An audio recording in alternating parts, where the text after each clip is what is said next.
Mr. Petty. Our next speaker is Gene Allen, Place 4 candidate.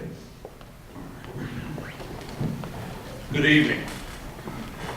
I think I probably need to take and use just a few seconds of my time in explaining a statement that I made at the last forum at Comanche Trace. It's caused quite a stir. I made the statement that I can't believe that I have to come see everybody at different places. Nobody wants to come see me. The last part of that statement was nobody wants to come see the Undertaker. There were a few people that didn't get that bit of a joke and wondered why I made such an arrogant statement, but you know the rest of the story. My name is Gene Allen, as I was introduced.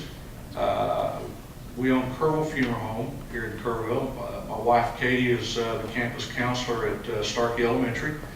So obviously between our home and our business, we're vested in this community, and it is home to us.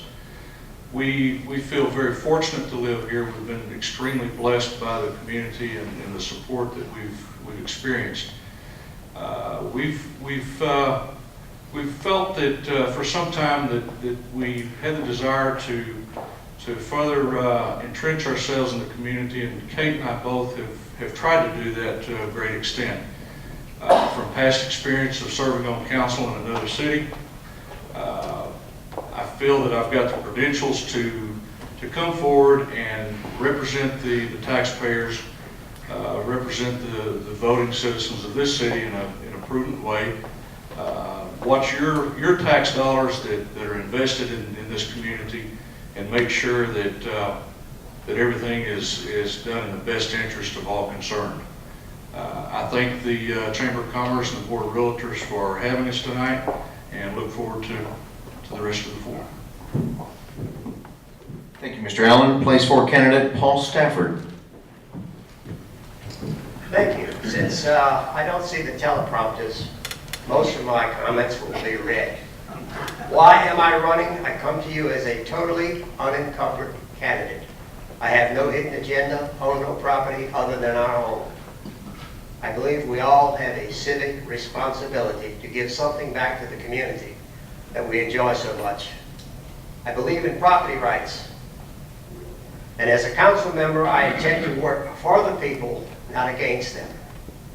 In the 5 years we have been here, I only recall 3 political races being actually contested. So I would like to give the voters a choice rather than a seat handed down. When I filed my petition for a place on the ballot, Mr. Coleman had not yet declared publicly his intentions. Therefore, I chose place 4. Recently, I detected an air of arrogance on the City Council against public opinions. I strongly believe the council should be run by the people rather than the other way around. Some examples of confusion, mismanagement, and lack of direction to actually improve and develop the city are the Pavilion, the former Texas Rangers, Arcadia Theater, FBI shooting facility, convention center, branding, relocation of City Hall, relocation of City Hall, and relocation of City Hall, business closures, food industry failures.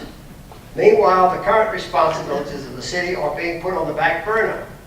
The infrastructure needs are being ignored. Traffic lights, turning lanes, street repair, litter, and the quality of trash pickup and recycling. Our city is getting dirtier by the day.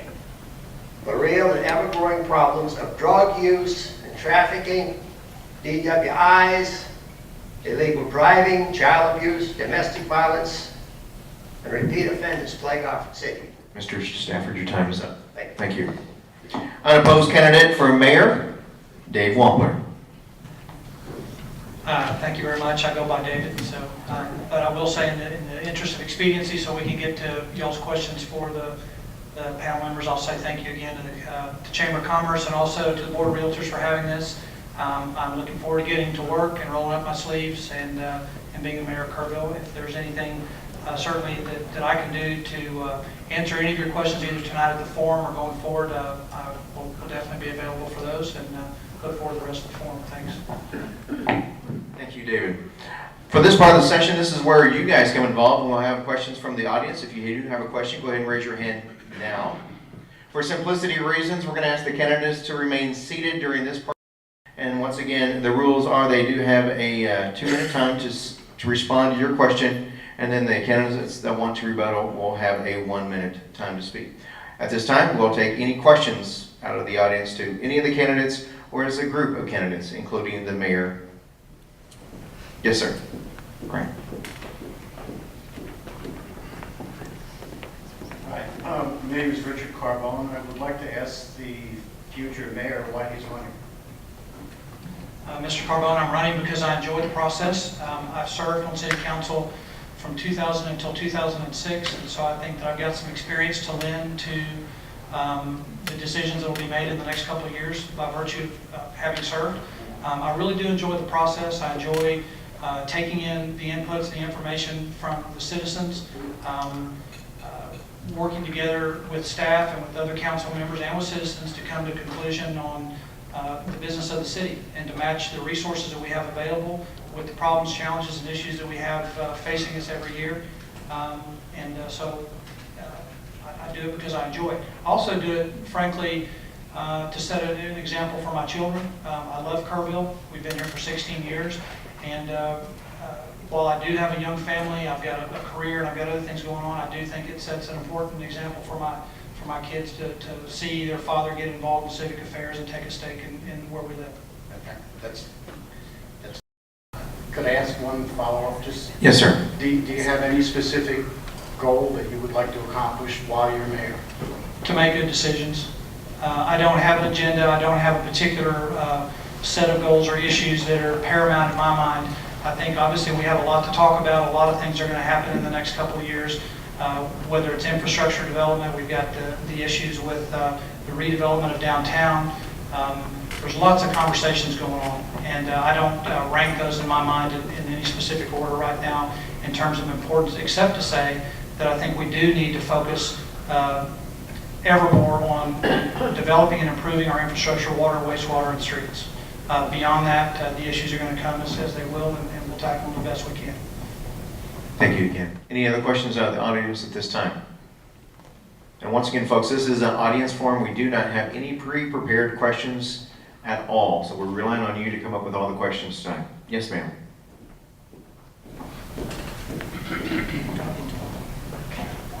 I would just like to ask the prospective candidates, or the candidates, how many times in the past year they have actually attended council meetings. Okay, we'll start in the same order. Yeah. Same order that we did a while ago. Robert Keeble, you have the opportunity to answer that first. Thanks, Carolyn. I've been to every council meeting since May when my wife was elected.